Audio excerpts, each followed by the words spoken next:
రేకల పండుగ అయిపోయింది. ఇంకో 2 వారాలైతే గణేష్ పండుగ, అటెనక బతుకమ్మ, దుర్గమ్మ నవరాత్రులు, దసరా వరుస పెట్టి పండుగలే పండుగలు. ఇక ఇప్పుడు శ్రావణ మాసం కాబట్టి గుళ్ళ కాడ పూజలు వ్రతాలు నడుస్తున్నాయి. కానీ ఈ నెల ఇంకో పండుగ కూడా ఉన్నదుల్లో, కాకుంటే అంతగా చేయరు. గీడ తప్ప ఇంకేడ కనబడదు. గంత స్పెషల్ ఏందంటే కట్టెల మీద నిలబడి టక్క టక్క నడుస్తున్నారు పోరలు. మంచిగా ప్రాక్టీస్ అయినట్టున్నారు. వీళ్ళు పోటీలు పెట్టుకున్నట్టున్నారు. నడిచి నడిచి అలిసిపోయి గోడకు నిలబడ్డారు. ఆదిలాబాద్ జిల్లాల ఆదివాసుల కోడంగ్ పండుగ ఇది. 17 శ్రావణ మాసంలా నెల రోజులు చేస్తారు. అడవిలా ఎదురు బొంగులు కొట్టుకొచ్చి ఇట్లా తయారు చేస్తారు.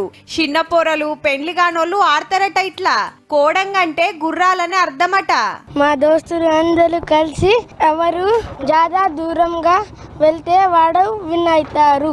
ఈ టైంలోనే ఎందుకు చేస్తారని ఊరోళ్ళని అడిగితే, వర్షాకాలంలో బురదలు ఉంటాయి, పాములు తేళ్లు ఉంటాయి, వాటి గురించి కాపాడడానికి పిల్లలు తీసుకువెళ్తారు. గదన్నట్టు ఆనలకు గల్లీలు చిత్తడి ఉంటాయి. పురుగు ఊసి ఉంటది. కాళ్లకు బురదంటకుండా శలకల కాడికి పోతప్పుడు పాములకెళ్ళి కాపాడతాయని ఇట్లా చేస్తారన్నట్టు.